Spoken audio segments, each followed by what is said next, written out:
E no vídeo de hoje faremos uma análise do Banco Bradesco, considerando duas premissas importantes: os últimos resultados reportados pelo banco, com o fechamento do exercício de 2023, as impressões que o mercado teve em relação a esses últimos números divulgados pelo banco e também a divulgação conjunta do plano estratégico do Bradesco para os próximos 5 anos, que tem a pretensão de modificar toda a estrutura do banco, inclusive com mudanças substanciais em sua cultura organizacional, para viabilizar o retorno aos investidores que o banco apresentava anos atrás.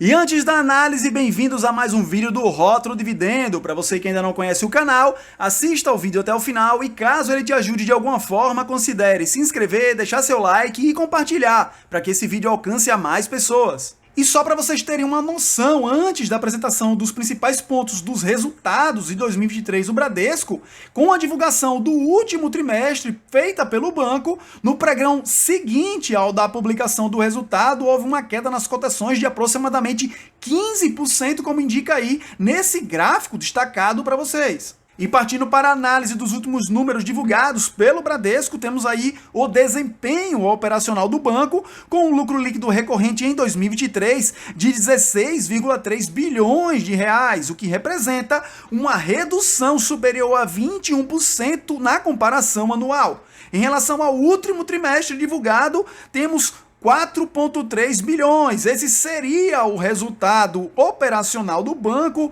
nesse período. No entanto, com um reforço realizado nas provisões de devedores duvidosos de mais de 1,4 bilhões de reais, esse resultado no quarto trimestre foi de 2,9 bilhões de reais, o que representa uma baixa superior a 37% na comparação com o trimestre anterior.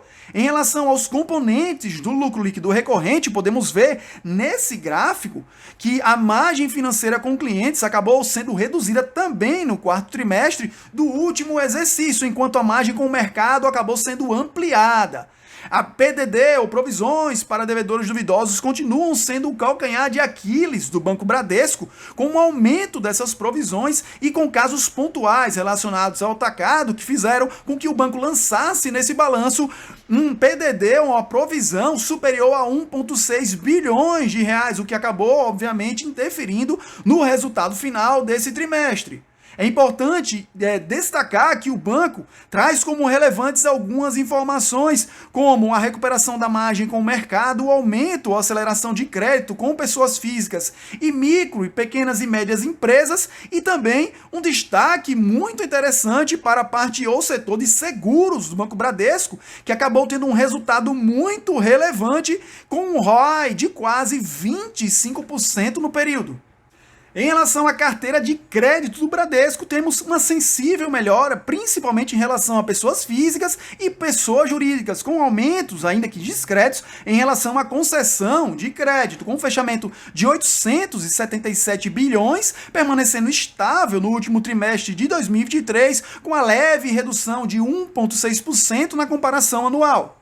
Sobre a carteira de crédito do Bradesco, é importante destacar a seguinte situação. Há alguns anos, um dos objetivos principais da instituição financeira era de aumentar exponencialmente a sua participação no mercado de concessão de crédito.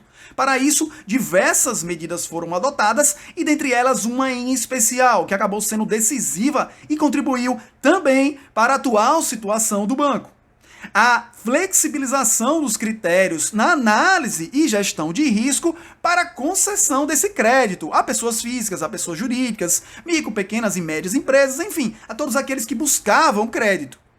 Em razão dessa flexibilização, houve, obviamente, um aumento grande, gigantesco na concessão de crédito pelo banco, que trouxe um efeito desejado pela própria instituição, que era de ampliação da sua participação no mercado de crédito. No entanto, um efeito negativo acabou acompanhando essa flexibilização dos critérios: a redução da qualidade do crédito concedido.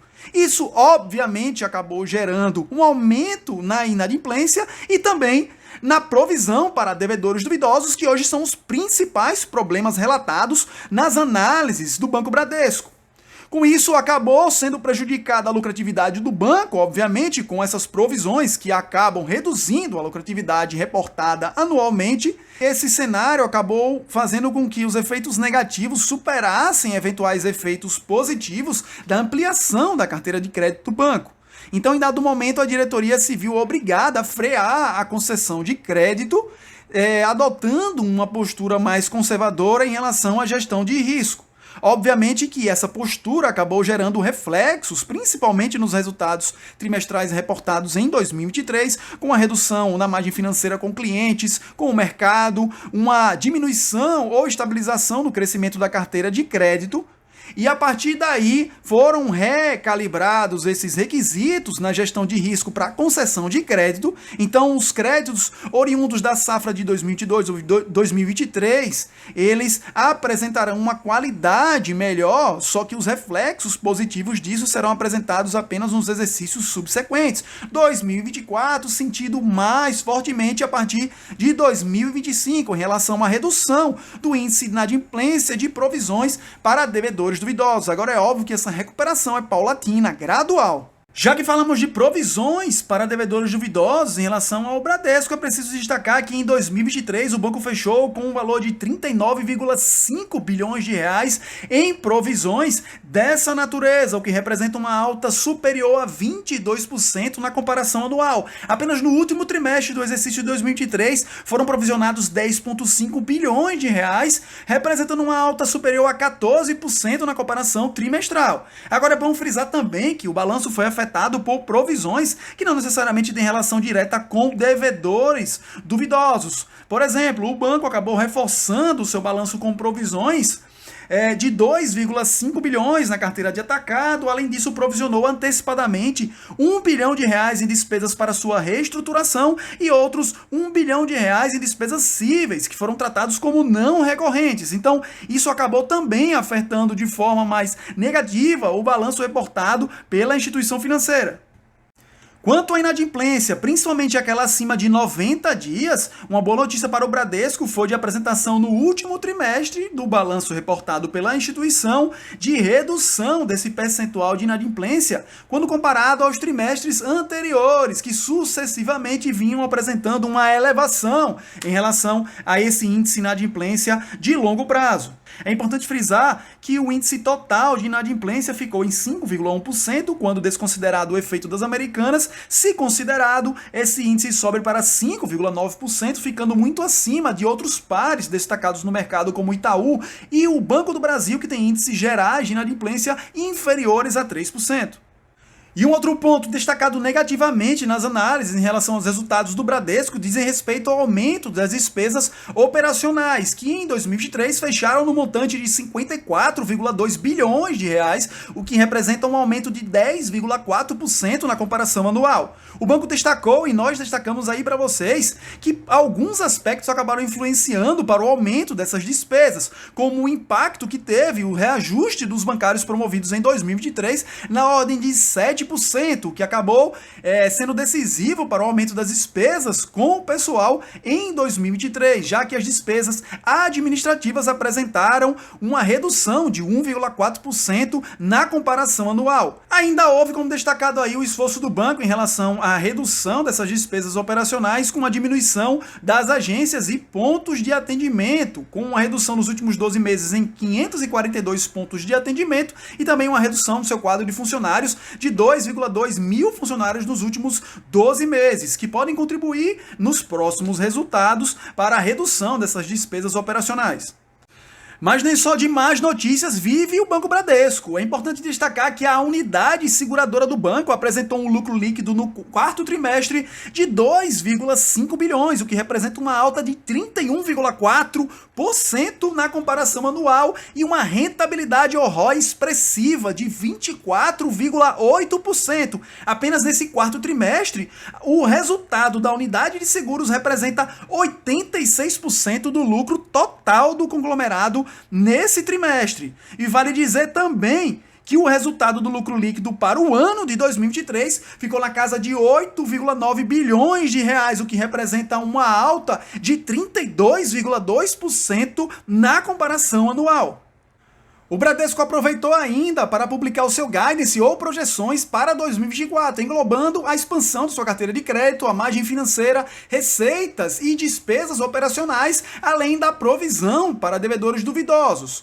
Considerando esses indicativos mais conservadores feitos pela própria instituição, nós podemos projetar um lucro líquido para 2024 na casa dos 18 bilhões de reais, com um ROI de aproximadamente 11% no meio dessa faixa indicativa. Obviamente que utilizaremos esse parâmetro mais conservador de projeção do lucro líquido para o cálculo ao final desse vídeo do preço teto e da margem de segurança, para evitar surpresas desagradáveis caso uma projeção mais otimista não se concretize. No entanto, é muito importante deixar claro que algumas casas de análise já têm estimativas um pouco mais otimistas em relação ao ano de 2024 para o Bradesco, com a possibilidade ou projeções de lucro líquido na casa dos 22 bilhões de reais e um ROI de 12,8%.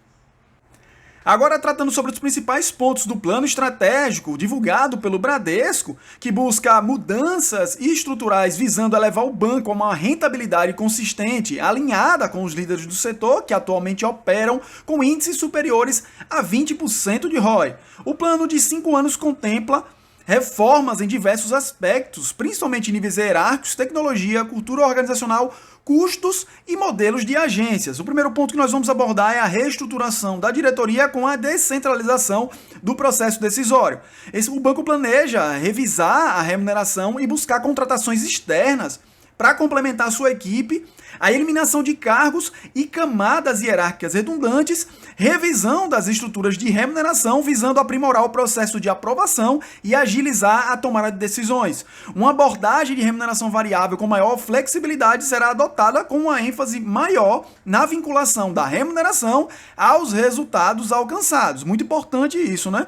Outro ponto é a redução de custos, em especial da estrutura de varejo. A redução de camadas gerenciais para melhora da agilidade e custos, manutenção da política de redução de agências, como nós vimos nesses últimos resultados do quarto trimestre, e a substituição dessas agências, eventualmente, quando for necessário, por correspondentes bancários, que demandam menor custo. Outro ponto também em destaque no plano é o aumento do foco nos clientes de alta renda, com a introdução de uma nova categoria para fortalecer a presença do banco nesse segmento. Eles denominaram ela de Affluent e ficará entre o segmento Prime e o Private. Com o segmento Affluent, o banco busca aprimorar a proposta de valor para os clientes e a corretora e plataforma de investimentos Ágora será integrada à oferta destinada a esse segmento de alta renda. Outro ponto destacado, manter a liderança entre pequenas e médias empresas. Para as pequenas e médias empresas, serão criadas plataformas regionais dedicadas ao atendimento delas, aumentando a proximidade e o suporte com as necessidades específicas de cada uma dessas empresas em diferentes regiões. Elas contarão também com a gestão de risco localizada e comitês de crédito específicos para analisar, obviamente, todas as circunstâncias que cercam determinadas regiões e determinados tipos de segmento para entender e gerenciar melhor o risco na concessão desses créditos. Acelerar a modernização dos sistemas do banco. Uma das metas é melhorar a produtividade por meio de soluções tecnológicas mais eficientes e processos otimizados. O banco pretende, inclusive, aumentar a sua equipe de tecnologia de informação, substituindo terceirizados por funcionários internos. Nós podemos então esperar um aumento de custos, as despesas operacionais associadas a essa transição, principalmente em relação ao pessoal. No entanto, a gestão do banco estima que os benefícios a longo prazo compensem esses investimentos. E como último ponto destacado, melhorar modelos de crédito com mais dados e inteligência artificial. Esse ponto é muito importante porque a modificação na gestão de risco na concessão de crédito, como explicado no início do vídeo, trouxe efeitos negativos nos balanços do banco, principalmente em 2023. O Bradesco enfrentou desafios significativos dada a sua maior exposição proporcional a segmentos massificados e pequenas e médias empresas. Os riscos associados ao crédito pessoal, capital de giro e cartão foram particularmente impactantes. Foram implementados novos modelos de crédito, como explicados anteriormente, e mudanças na política de concessão de crédito. Anteriormente, enquanto um concorrente adotava uma política de concessão que limitava o crédito a 20% ou 6% da renda do cliente, o Bradesco, por vezes, concedia até 100% da renda do cliente. A piora na qualidade do crédito não apenas impactou o custo do crédito, mas a redução da concessão e a mudança do mix tiveram efeitos negativos na receita com juros. o banco acabou sofrendo um ônus de maiores provisões para devedores duvidosos no ano de 2023, como nós pudemos acompanhar. O banco pretende, então, através do seu plano estratégico, expandir o seu market share na concessão de crédito dos atuais 14% para 15% a 19% nos próximos 5 anos. E parte desse ganho deve vir da recuperação de market share no curto prazo. Nesse ciclo de crédito, o Bradesco perdeu de 1 a 2 pontos percentuais na participação de mercado, especialmente no segmento de varejo massificado, pequenas e médias empresas e corporativo. O crescimento, então, envolve uma abordagem passo a passo para uma melhoria do seu modelo de concessão, uma melhora do modelo de crédito, monitoramento da qualidade das safras, ajustes no modelo e o crescimento. Então, são medidas que serão incorporadas à dinâmica do banco de forma gradual e que prevêem etapas para serem cumpridas para alcançar a finalidade do crescimento maior nesse segmento. Então, o modelo deve garantir que as perdas esperadas sejam adequadamente mensuradas. Então, considerando todo esse cenário e as informações que nós já passamos, é necessário alinhar as expectativas do investidor em relação ao Bradesco.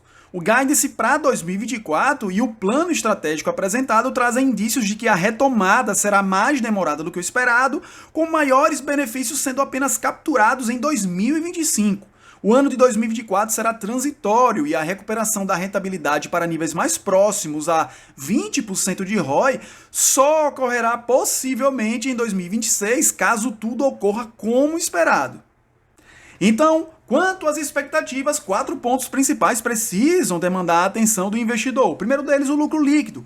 Utilizando os pontos médios da projeção oficial ou guidance publicado pelo próprio banco, é estimado um lucro líquido entre 18 e 20 bilhões para 2024, dependendo da alíquota de imposto que for considerada. A nova gestão parece ter adotado uma postura conservadora para superar a entrega. A expectativa do mercado transita em um lucro de 21 bilhões, que representaria um ROI de 12,5%, até 22,1 bilhões, com um ROI de 13,3% para 2024, ficando na faixa superior do guidance. Em relação às receitas e os custos, é óbvio que esperamos para 2024 e anos posteriores uma melhoria em relação a esses aspectos, principalmente em relação à receita com juros, que foi impactado pelo mix e pelo volume muito abaixo. No caso de 2023, a margem com clientes e com o mercado foi reduzida, inclusive o spread. Então, devemos observar uma melhora mais expressiva em relação às margens com clientes e com o mercado a partir do segundo semestre de 2024, com o aumento do volume de crédito concedido já aplicada essa nova gestão de risco. Quanto aos custos, é esperada ainda em 2024 uma redução, quando comparada a 2023, principalmente aliada a essa reestruturação das diretorias que levam a maior agilidade na tomada de decisão e uma política organizacional mais voltada para o resultado. Isso impacta positivamente em relação aos custos e também em relação à estrutura física, a manutenção da política de redução das agências ou substituição por correspondentes bancários e também do pessoal. Óbvio que se você tem menos agências, você demanda um custo menor para manutenção dessa estrutura administrativa e também de pessoal para atuar nessas agências. Então, entre outros fatores, a expectativa é de redução de custos em diversas frentes. Quanto às provisões de devedores duvidosos, espera-se sim uma melhoria já para 2024, quando comparada aos exercícios anteriores, principalmente aliada ao que nós já falamos, da inovação em relação aos critérios da gestão de risco para a concessão de crédito para o Bradesco. As safras de 2023 já vêm atreladas a essa nova dinâmica no gerenciamento de risco para a concessão do crédito, que vai influenciar decisivamente na redução da provisão de devedores duvidosos, porque esse modelo aprimorado, junto com o monitoramento das safras, garantem, eventualmente, que a perda esperada ela seja adequadamente calculada ou mensurada. Então, o banco acaba tendo um controle maior sobre essas provisões, aliado ao fato de que as grandes provisões, como o caso da Americanas, já foram integralmente alocadas dentro dos balanços em 2023. Então, não há que se esperar ainda a alocação de novas provisões em relação a esses casos mais específicos. E para aqueles que alimentam expectativas de recuperação nas cotações do banco, considerando o seu histórico ao longo do tempo, temos aí uma comparação com gráficos que trazem as maiores cotações dentro de determinados períodos, os picos de cotação e também as maiores quedas vivenciadas historicamente pelo Banco Bradesco, e isso configura o drawdown, que é exatamente a diferença entre o maior pico da cotação em determinado período e a maior queda vivenciada dentro dessa janela temporal. Então temos aí o gráfico que apresenta o último pico da ação em 2019, com o Bradesco cotado a quase R$30, e no outro gráfico vários períodos de quedas máximas. Veja que a última e a atual está em torno de 51,84% negativo quando considerado em relação ao último pico em 2019. Mas como destacado aí, vemos que o Bradesco vivenciou diversos momentos de quedas acentuadas nas cotações e nem por isso deixou de se recuperar. Óbvio que o passado não garante a recuperação futura, no entanto é mais uma métrica para você avaliar e adequar as suas expectativas em relação ao investimento no Bradesco. Chegamos então à projeção de lucro líquido e preço teto para 2024. Em relação ao lucro líquido, essa discussão sobre o valor já foi travada em um momento anterior do vídeo. Chegamos a um valor de R$18 bilhões, alinhado com o mínimo do guidance publicado pelo próprio Bradesco e considerando uma expectativa mais conservadora. É óbvio que várias casas de análise, como já mencionado aqui no vídeo, projetam, em alguns casos, lucros líquidos maiores que esses 18 bilhões, mais próximos do máximo do guidance, com a projeção mais otimista. No entanto, ficaremos com esse valor para evitar surpresas desagradáveis, como já é o padrão dos vídeos aqui do canal. Payout projetado para a BBDC3, as ações ordinárias do Bradesco, 50%, cotação na data de gravação do vídeo, R$12,21. Então, se você espera um dividend yield de 6%, temos um preço teto de R$12,50, 7% com R$11, 8% com R$9,50, 9% com R$8,50 e 10% com R$7,50. Em relação ao preço teto e margem de segurança, no caso do dividend yield de 6%, temos ainda uma margem de 2,32%. Já em relação a 7% a 10%, todas essas margens foram rompidas, com valores variando entre 11% e 62,80%. Quanto à BBDC4, as ações preferenciais do Banco Bradesco, com cotação na data de gravação do vídeo a R$13,77, projetamos um payout 10% acima, como é regra do próprio banco, em 55%. Então, se você espera um dividend yield de 6%, esse preço teto está na casa dos R$15,50. 7% com R$13,50, 8% com R$11,50, 9% com R$10,50 e 10% com R$9,50. Já em relação à margem de segurança, no dividend yield de 6%, como expectativa, temos ainda uma margem de 11,16%. Já em relação aos dividend yields de 7% a 10%, todas essas margens foram rompidas, com valores variando entre 2% e 44,95%. Bom, então eu espero que com todas essas informações vocês tenham ganho um pouco mais de segurança para definir se vale a pena ou não investir no Bradesco nesse momento. Por hoje é isso, se inscreva em nosso canal e até o próximo vídeo.